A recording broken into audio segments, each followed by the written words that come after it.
Hello everyone, this is Robipony here, doing another reading of The Mentally Unstable Wing of Ponyville Hospital.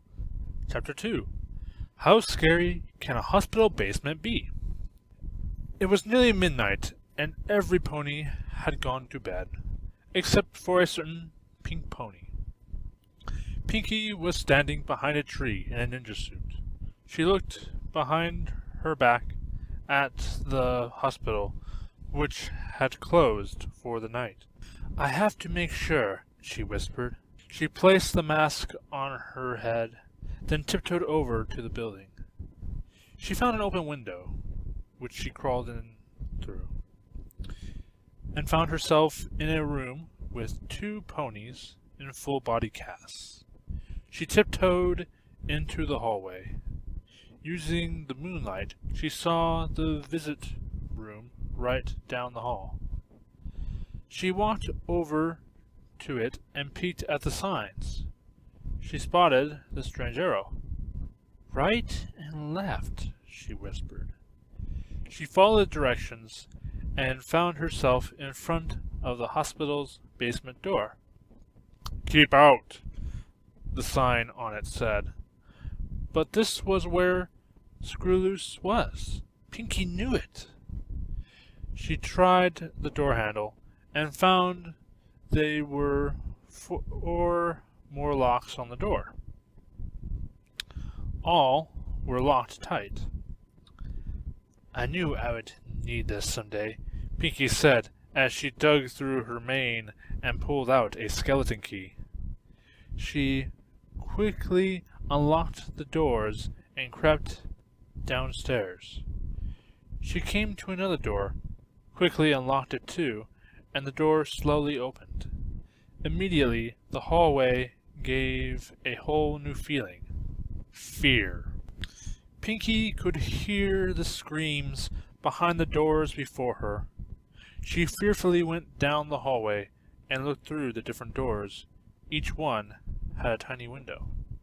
The first one was a normal door, which had needles, medicines, and different types of pills. The second was a white door. When Pinky peeked inside, she saw it was padded. A very miserable Derpy was chained up to a chair in the middle of the room. The nailed-down chair was surrounded by mirrors, angled so the Pegasus would see only her face. "I just don't know what went wrong, Doctor. I don't know anymore," she said, as tears streamed down her face. "Derpy?" Pinky said. The mare had been missing for months. "Derpy, it's me, Pinkie Pie!"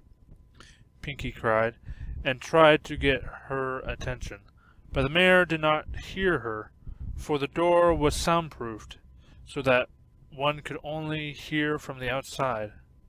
"Oh, Derpy," Pinky said sadly. Pinky hung her head and continued to the next door, which was also padded. Inside was a pink earth pony with swirly white and purple hair. Her pupils were also purple and seemed as if she was being hypnotized. She had a propeller cap on and was floating around the padded room. A nurse was constantly dragging the pony down by her legs so that the strange mare would land violently on the floor. It looked like it hurt, even if the room was padded. "Get down here, stupid-ass screwball! I have to put you in your jacket!" the nurse said angrily, as she would pull down Screwball again and try to get her into the straitjacket. Screwball would only frown in worry and confusion as she would escape from the nurse's hooves. It was obvious that Screwball wanted to be free. The next room had Screwloose in it, who whimpered as a nurse whipped her. "You stupid mutt!" the nurse shouted. "This is what you get!" she shouted with another whip. Screwloose whimpered and tried to crawl away. Pinky couldn't bear to watch, so she moved on to the next door.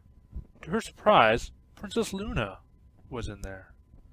The door was dark black, and inside was the princess chained up.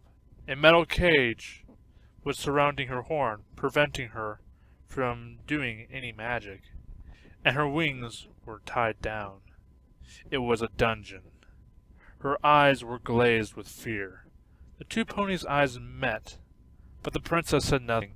She merely looked away, as if she was pretending Pinky wasn't there. Pinky herself felt like crying. "I'm sorry, Luna," she whimpered, knowing the princess could not hear her. Pinky turned her head to look at the next door. She realized the screaming was coming from inside it. The door was made entirely out of metal, yet there were dents in it. "Some pony, help me! Please, some pony, any pony, please! I want to go home! I'll be good, I promise!" The voice screamed as there was pounding from inside of the door. Whoever it was very strong, for there were more dents as it pounded the door. As Pinky neared the door, the screaming stopped. Pinky hesitated for a moment, trying to imagine the monster behind the door. Then she swallowed and slowly peered inside the window, as if she was in a horror movie. There was nothing inside the room besides more dents on the walls, and a pair of angry red eyes. Pinky screamed. The pair of eyes looked angrily at her, as if wanting to kill her. Then Pinky realized that they were behind the door. The monster pounded the door again, more violently this time, and Pinky started shrieking again. But her screaming was cut short by a hoof wrapped around her mouth.